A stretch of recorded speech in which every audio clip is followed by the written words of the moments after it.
프로축구 K리그 대표로 2025 국제축구연맹 클럽 월드컵에 출전한 울산 현대가 오는 21일 뉴저지 매트라이프에서 브라질 플루미넨시와 격돌합니다. 한때 수천 명의 난민을 수용했던 맨해튼 루즈벨트 호텔이 폐쇄 수순을 밟았습니다. 미국이 전 세계적으로 중단했던 유학연수 비자 신청자들에 대한 인터뷰를 한 달 만에 재개합니다.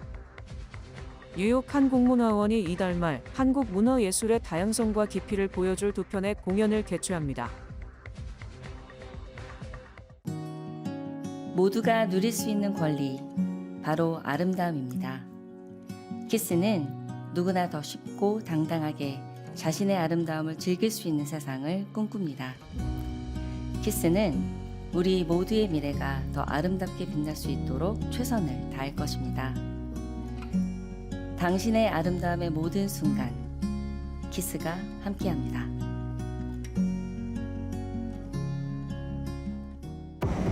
당신의 첫 전기차 고민되시나요? 전문가는 답을 알고 있습니다. 틀을 깬 스타일, 시대를 이끄는 테크놀로지, 드라이빙의 즐거움까지.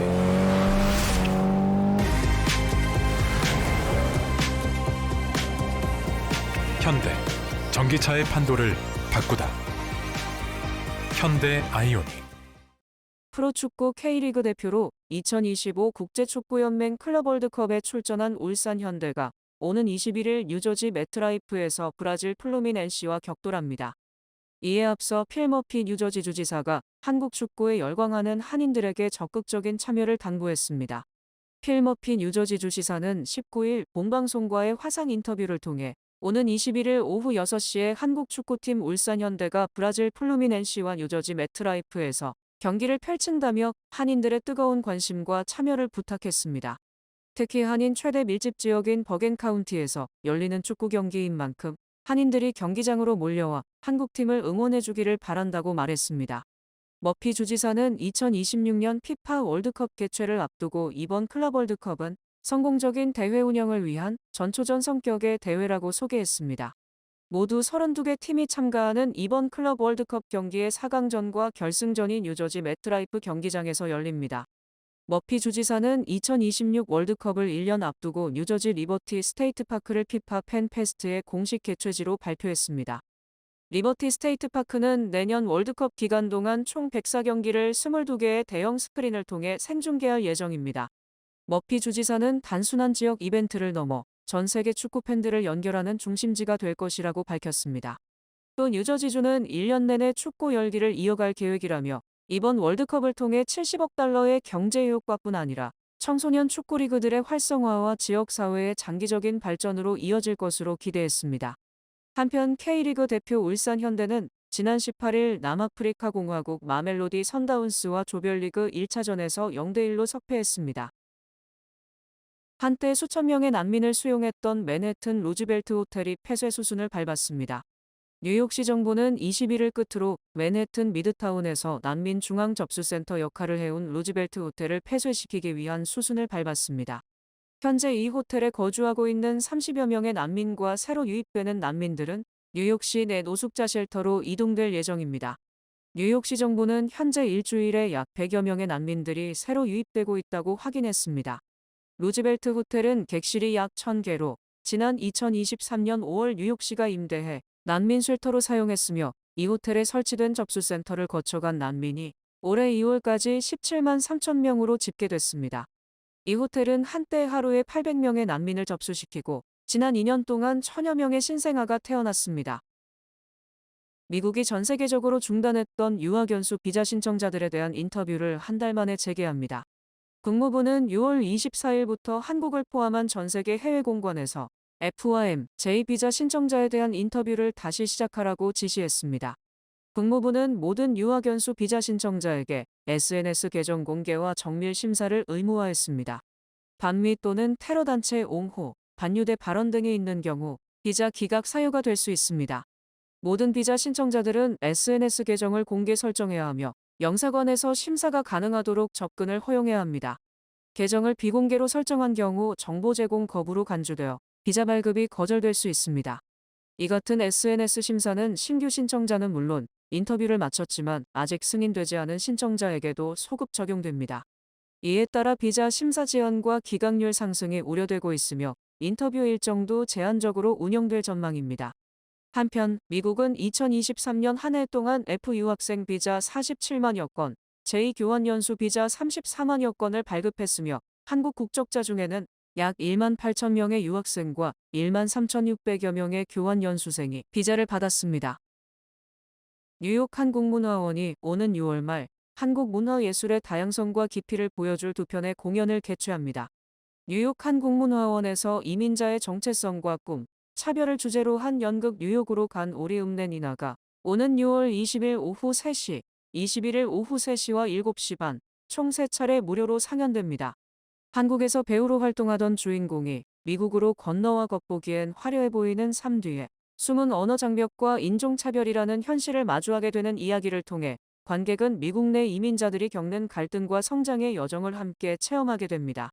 21일 토요일 오후 3시 공연은 관람 후 Q&A 세션도 마련돼 있습니다. 이어 6월 29일 맨해튼 소재 카우프나 뮤직센터 머킨홀에서 뉴욕 한국문화원과 현대차 정몽고 재단이 온드림 앙상블 인 뉴욕을 공동 개최합니다. 해당 공연은 전석 무료로 진행되며 관람을 원하는 경우 뉴욕 한국문화원 또는 카우프만 뮤직센터 홈페이지를 통해 온라인으로 사전 신청이 가능합니다. 이번 무대는 현대차 정몽고 스칼러십 문화예술 장학생으로 구성된 온드림 앙상블 단원 중 선발된 11명의 우수 장학생들이 뉴욕 무대에서 처음으로 그 예술성과 기량을 선보이는 뜻깊은 데뷔 무대입니다. 또한 공연에 앞서 6월 27일 금요일 뉴욕 한국문화원에서는 현대차 정몽고 재단과 문화원이 업무 협약을 체결합니다. 트럼프 대통령이 미국이 직접 이란 공격에 나설지 최종 결정을 내리지 않고 항복을 계속 촉구하는 가운데 국방부는 전투기 등을 중동으로 급파, 대통령의 공격 명령에 대비하고 있습니다. 트럼프 대통령은 이스라엘의 대이란 공격에 동참할지 여부에 대해 나는 무엇을 할지에 대한 생각들이 있다. 하지만 나는 시한 돌에 1초 전에 최종 결정을 하고 싶다. 왜냐하면 상황은 변하기 때문이며 특히 전쟁은 더욱 그렇다고 말했습니다. 트럼프 대통령은 이에 앞서 이란에 대한 공격을 할 수도 있고 하지 않을 수도 있다고 모호한 입장을 견지했으나 나는 싸우는 것을 원하지 않는다. 하지만 그것이 싸움이냐, 이란의 핵무기 인정이냐의 선택이라면 기꺼이 해야 할 일을 할 것이라고 주장했습니다. 트럼프 대통령은 나는 이란은 핵무기를 가질 수 없다고 오랜 기간 말해왔으며 이제 몇 주만 지나면 그들은 핵무기를 가질 수 있다. 핵무기를 포기하지 않으면 하메네이 정권이 무너질 수 있다고 강조했습니다. 특히 월스트리트 저널은 트럼프 대통령이 17일 이란을 공격하기 위한 계획을 승인했지만 이란이 핵무기를 포기할지 지켜보기 위해 최종 공격 명령은 보류하고 있다고 보도했습니다. 이에 따라 국방부는 트럼프의 명령이 내리면 언제든지 공격이 가능하도록 F-22와 F-35 전투기, 공중급유기, 탄도미사일 요격이 가능한 구축함과 항공모함 전단 등을 중동 지역에 급파하고 있습니다. 반면 이란은 이스라엘에 대한 가혹한 응징을 다짐했지만 이스라엘이 이란의 미사일 기지 대부분을 파괴함에 따라 이란의 반격은 점차 사그라들고 있습니다. 이란은 지난 13일과 14일에는 4차례에 걸쳐 200발의 미사일을 발사했지만 다음 날엔 절반 수준인 105발, 17일에는 30발에 그치는 등 사실상 미사일 전력이 무력화된 것으로 알려졌습니다. 미국의 이란 공격 가능성이 점점 커지는 가운데 미국의 핵전쟁 대비 대통령 전용 항공지휘 장비인 나이트워치 전용기가 워싱턴 DC에 급파돼 긴급 상황에 대비하는 것으로 확인됐습니다. 핵전쟁 때 미국 대통령과 군수 내부가 탑승하는 항공기 나이트워치가 지난 17일 화요일 밤 워싱턴 DC의 앤드루스 합동군사기지에 도착한 것으로 밝혀졌습니다. 나이트워치 항공기는 17일 오후 6시 루이지애나주 보시어시티 공군기지를 이륙했고 오후 10시쯤 메릴랜드의 앤드루스 합동군사기지에 착륙했습니다. 특히 이 항공기는 워싱턴 DC로 향하면서 버지니아, 노스캐롤라이나의 상공에서 여러 차례 선회하는 등 곧바로 직항하지 않았으며 이는 성능 점검을 위한 것으로 풀이됩니다. 이 항공기는 통상 오더 6라는 콜사인을 사용했으나 이번 비행에서는 오더 1이라는 콜사인을 사용한 것으로 확인돼 콜사인의 넘버 1이 무엇을 의미하는지 궁금증을 낳고 있습니다. 미국은 나이트워치 4대를 보유하고 있으며 대통령과 국방장관, 합참의장 등이 핵전쟁 때도 평시와 마찬가지로 항공에서 모든 것을 지휘할 수 있도록 보장하는 장비입니다. 나이트워치 항공기는 보잉사가 제작한 항공기로 이포비로 알려져 있습니다. 이는 지난 1980년 제작돼 배치된 것으로 2025년 화폐 가치로 환산하면 4억 4천만 달러가 투입됐습니다. 이 항공기는 이른바 둠스데이 플레인, 즉 최후의 날 항공기로 불리고 있으며 최대 111명이 탑승 가능하고 12시간 비행할 수 있으며 공중 재급류가 가능합니다. 이 항공기는 핵전쟁과 열공격 등에도 견딜 수 있도록 설계됐으며 공중 급유 없이도 7,000마일 이상 비행할 수 있고 전 세계 어디와도 통신이 가능합니다. 둠스데이 항공기가 미국 수도 워싱턴 DC에 파견된 것은 일정 수준 이상의 명령이 내릴 경우 자동적으로 이 항공기가 대통령 인근 지역으로 이동하게 돼 있는 규정에 따른 것으로 풀이되며 이는 대통령이 공격 준비 명령을 내렸음을 의미합니다. 오바마 전 대통령이 트럼프 대통령 집권 2기의 미국 정치가 전체주의와 비슷해지고 있다고 비판했습니다. 정치 전문 매체 더힐은 오바마 전 대통령은 코네티컷주 하트퍼드에서 열린 한 행사에서 미국의 정치 환경이 미국식 민주주의와 멀어졌다고 말했다고 보도했습니다.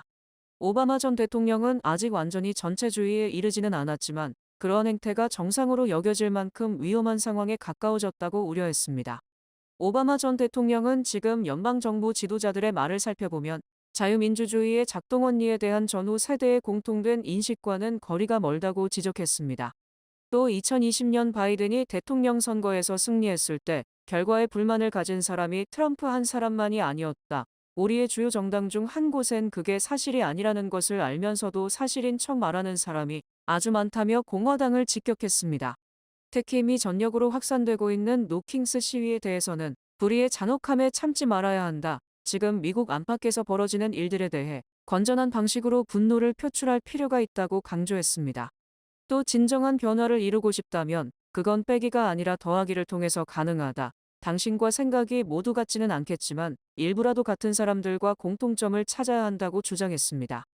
오바마의 이번 연설은 한 미국인의 편지라는 온라인 뉴스레터를 쓰고 있는 헤더 콕스 보스턴 칼리지 교수와의 대담 형식으로 진행됐습니다. 어제 4차례 연속 금리 동결을 선택한 연준은 미국 경제에 대해 앞으로 관세 충격에 따른 불경기하에 물가 상승 우려가 있다고 내다보고 보수적인 전망이 더 늘어난 것으로 나타났습니다. 제롬 파월 연준 의장은 어제 금리 동결 뒤 기자회견에서 정책 조정을 검토하기에 앞서 경제의 향후 전개 과정에 대해 더 많이 파악할 때까지 기다릴 수 있는 좋은 위치에 있다고 분석했습니다. 파월 의장은 지난달에도 관망하기 좋은 위치라는 말을 여러 차례 했으며 이번에도 이같이 밝힘으로써 당장 정책 조정, 즉 금리 인상 또는 금리 인하에 나서지 않을 뜻임을 강력하게 내비쳤습니다. 파월 의장이 이처럼 관망을 주장한 것은 트럼프 행정부의 관세 부과로 실업률이 상승하는 등 노동시장이 악화될 것이라는 예상과 달리 별다른 영향이 없는 것으로 드러난 데 따른 것입니다. 즉 연준의 양대 목표인 고용 안정과 물가 안정 중에서 고용이 안정됐다고 보지만 물가는 상승할 가능성이 있는 만큼 금리를 동결하는 셈입니다. 특히 연준 위원들 중 몇 내에 계속 금리가 동결될 것이라고 전망한 위원이 3개월 새 오히려 더 늘어났고 이는 미국 경제의 불확실성을 주시하고 있으며 자칫 물가 급등이 올 가능성을 염두에 둔 것으로 풀이됩니다. 연준 위원들은 2025년 말 기준금리 예상치 중간값을 3.9%로 3월 전망대와 동일하게 유지했지만 연말까지 금리 동결을 예상하는 위원은 3월 4명에서 이번 달에는 7명으로 크게 늘어났습니다. 또 0.25%포인트씩 2회 인하를 예상한 위원은 4명에서 2명으로 절반이 줄었고 3회 인하를 예상한 위원은 9명에서 8명으로 감소했습니다. 한편 올해 경제 성장률은 3월 전망대 1.7%에서 이번 달에는 1.4%로 0.3%포인트 하락한 반면 인플레이션은 2.7%에서 3.0%로 상승, 물가 상승을 우려하는 것으로 드러났습니다. 지난해 말 기준 한국의 100만 장자가 130만 명으로 전 세계 주요 국가 중 10번째로 많은 것으로 집계됐습니다. 세계적 투자은행 UBS가 발표한 2025 글로벌 자산 보고서에 따르면 지난해 100만 달러 이상의 순자산을 보유한 한국인은 130만 1000명으로 나타났습니다. 이는 지난 2023년 129만 5600명보다 약 5천여 명 늘어났으며 사상 처음으로 130만 명을 넘어선 것입니다. 이에 따라 한국은 100만 장자 보유국으로는 세계 10위에 올랐습니다. 이번 조사는 선진국과 개발도상국 등 세계 56개국의 100만 장자를 집계한 것으로 1위는 미국 2,383만 1000명이며 전 세계 100만 장자 10명 중 4명은 미국에 있는 셈입니다.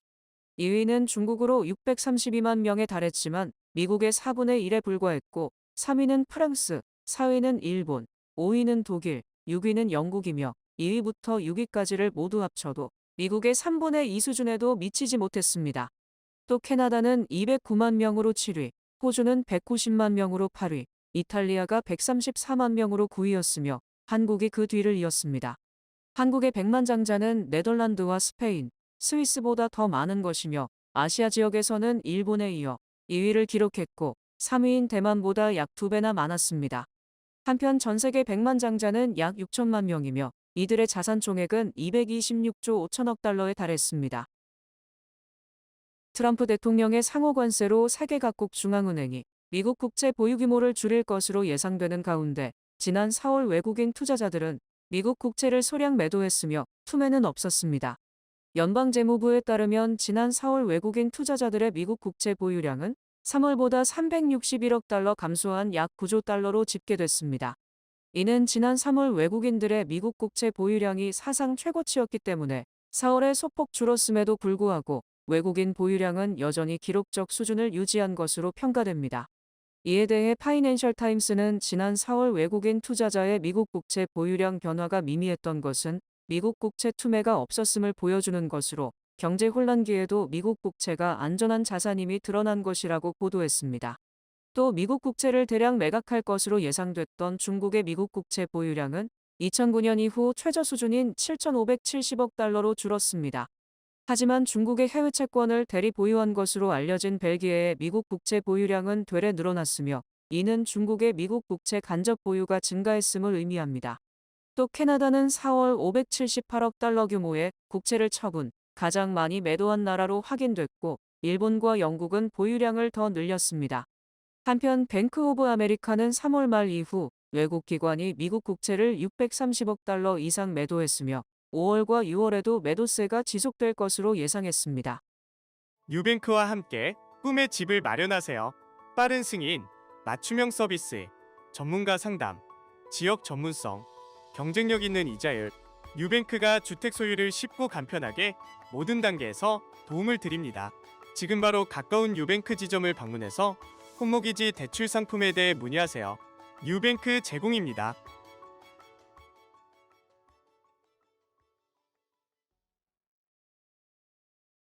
뱅크 오브 호프가 드리는 경쟁력 있는 이자율에 8개월 및 12개월 프로모 플러스 CD. 가까운 뱅크 오브 호프 지점에서 만나보세요. 이 프로그램은 최고의 금융 서비스로 당신을 존중합니다. 뱅크 오브 호프 제공입니다. 주요 단신 전해드립니다. LA에서 트럼프 행정부의 불법 이민자 단속에 대한 반발 시위에 대응해 시당국이 발령한 야간 통행금지령이 통금령 선포 일주일 만에 해제됐습니다. 노동부는 지난주 신규 실업수당 청구 건수가 24만 5천 건으로 한 주 전보다 5천 건 감소했다고 밝혔습니다. 여름 휴가철을 맞아 뉴욕 뉴저지 항만청이 JFK 공항의 교통체증을 줄이기 위해 오는 30일부터 9월 5일까지 공항을 오가는 에어트레인의 요금을 4.25달러로 50% 인하한다고 발표했습니다. 스위스 국제경영개발대학원이 발표한 2025년 국가경쟁력 평가 결과에서 한국이 27위를 기록하며 작년보다 7계단 하락했습니다. 레오 14세 교황이 즉위 후 첫 여름 휴가를 이탈리아 로마 남부에 있는 교황 여름별장에서 보내기로 했다고 밝혔습니다. 심각한 재정난에 빠진 교황청이 새 교황 레오 14세를 전면에 내세워 헌금을 촉구하는 1분 분량의 홍보 영상을 공개하며 신자들의 도움을 요청하고 있습니다. 닌텐도 신형 게임기 스위치2가 폭발적인 인기를 끄는 가운데 콜로라도주의 한 트럭 정류장에서 트레일러 차량에 실려있던 닌텐도 스위치2 콘솔 2810대가 도난당하는 사건이 발생했습니다. 제16회 거버너스 어워즈의 명예상 수상자로 톰 크루즈와 함께 프로듀서 데비 앨런, 프로덕션 디자이너 윈 토머스 등 3인이 선정됐습니다. 날씨 전해드립니다. 금요일인 내일은 대체로 맑겠습니다. 낮 최고 기온은 85도, 최저 기온은 71도입니다. 해 뜨는 시간은 5시 24분, 해지는 시간은 8시 30분입니다. 이상으로 주간 날씨와 세계 날씨 전해드립니다.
뉴욕시 공이공호관 민주당의 비선거의 선택은 분명합니다. 제니퍼 라즈쿠마는 공공안전의 옹호자입니다. 주마니 윌리엄스는 우리 커뮤니티에 매우 위험한 후보입니다. 진보 뉴욕시민연합 제공입니다. 이상으로 6월 19일 목요일 TKC 뉴스데스크 여기서 마치겠습니다. 시청해주신 여러분 고맙습니다.